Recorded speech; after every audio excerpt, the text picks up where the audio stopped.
I know you see Stormbreaker and you think, isn't this supposed to be about Batman? Well, I don't have anything from the DC universe, so we're getting Stormbreaker, and I have to hold something in my video, so deal with it. Billie Jean, we got our first DC update, and this is going to be a doozy.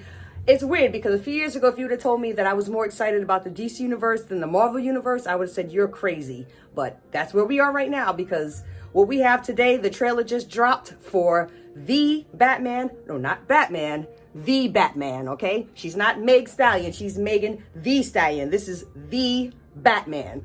And I hadn't even really realized that they had completed production, because the last I heard about it, Robert Pattinson, who brought us such hits as Edward Cullen and maybe other movies, I don't know what else he's in, but he's starting in Batman. I remember there was some beef about him not wanting to work out because he was all, skinny and vampire-ish, and it was like, no, you got to be Batman. You have to be Bruce Wayne. You have to work out. Apparently he did. They got on production, everything, with the whole world shutting down.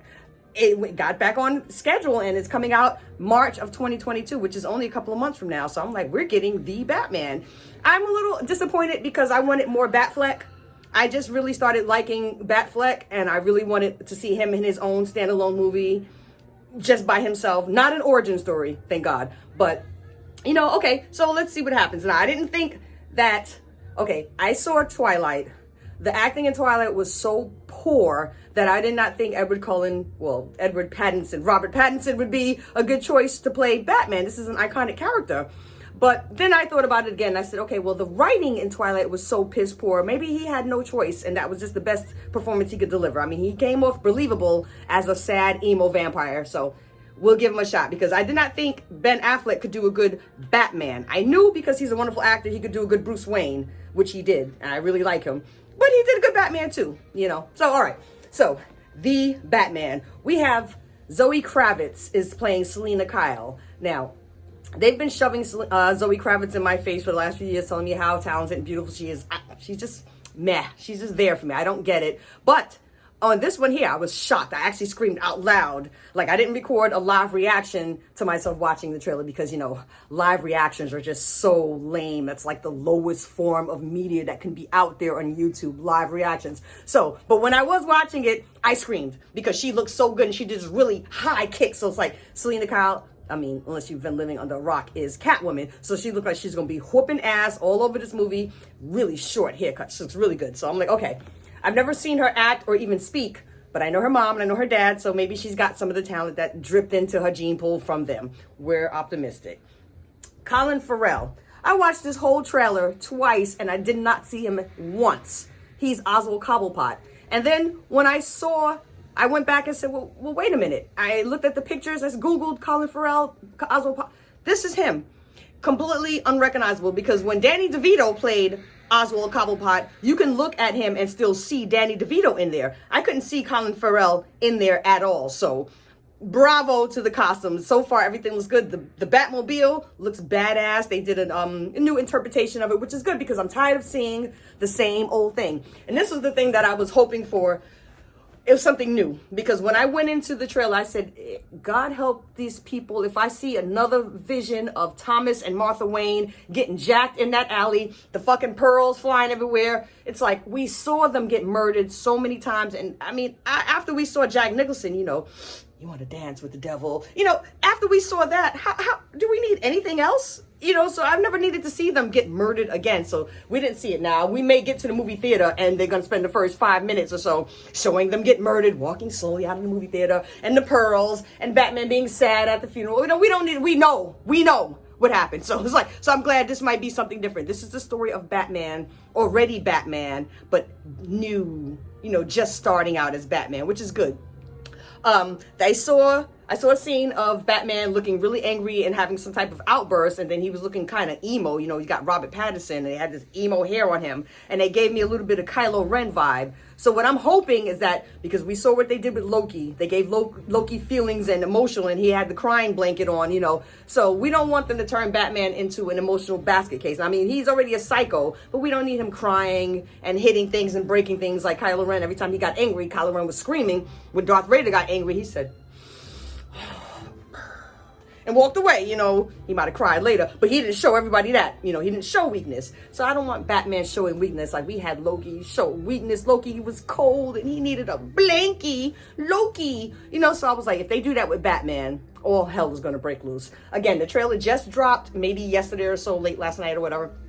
So I don't really have the feel of what everybody's feeling about it. Right now, it looks very dark and interesting. Like, this is the part where Batman is walking through bullets. He doesn't look like he's going to be, like, tying people up waiting for the police. It's like he's going to be killing the shit out of people. And that's what I want to see. As much as I enjoy Adam West as Batman, pow, biff, oof, and holy shit Batman, or, well, holy whatever Batman. I enjoy the Tim Burton, the funny, corny-ish, comic book, colorful Batman, but I also like the Dark Knight. That's why I really enjoyed the Dark Knight so much, because Batman was doing karate and kung fu and killing people. That's, murder. We want to see that shit. Let's not act like we don't want to see people being murdered. We do want to see that shit on our Batman screen. We want that. But let's not pretend that we don't. Okay? I want to see it. And Batman looked like he's walking, these people are shooting at him, and his suit apparently is just like bulletproof. So he's just walking through bullets, and I can't show any of the video because I will be copyrighted, striked until the 8th level of hell. So I've got a couple of clips here of it, but just the trailer's out. It's available right now. It's at 1 million views in a couple of hours. House of the Dragon trailer got more views than that in a few hours, but I'm not going to, throw no shade.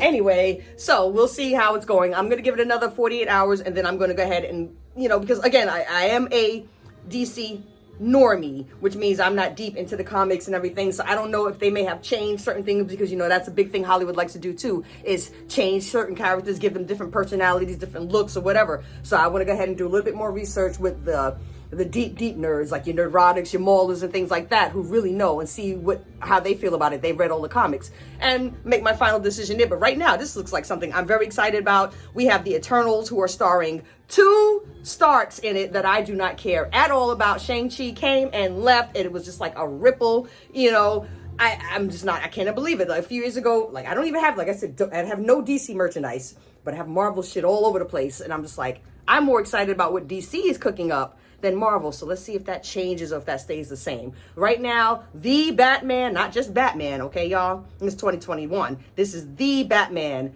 I'm shocked. I'm happy and I'm excited. I'm actually going to watch the trailer again and try to pick out some Easter eggs. I think, this Zoe Kravitz is going to do way better than Halle Berry as Batman. That was not just a golden raspberry. That was vibranium raspberry. See, Marvel. I knew I would bring it in there. So let's see. This looks good. It looks dark. He looks badass. Let's just hope he's not a crybaby like Loki was. All right. So there is your Batman update. There is your DC update. I got a couple of more things I'm working on here. But I do want to know, though, who's your favorite Batman? Because mine, of course, no one can beat Adam West. He had so much charisma as Batman, and he was so hilariously just so sticky and cheesy, and the cheesiness of it worked.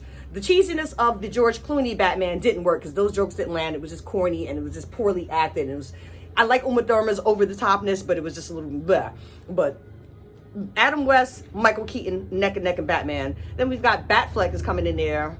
Christian Bale, the Dark Knight Batman, and let's see where this guy, where Edward Cullen, I'm going to call him Edward Cullen, I don't care what his name is. Let's see where Edward falls in, but he looks like he's already, he's younger, and, he looks like he finally did the workout. Bravo to him for doing a squat, so that's the Batman trailer. Check it out for yourself. It's all over the internet. And let me know what you think. And let me know, who is your favorite Batman of all time? What was your favorite Batman movie of all time? Let me know. I'm Billie Jean. This is Stormbreaker for some reason.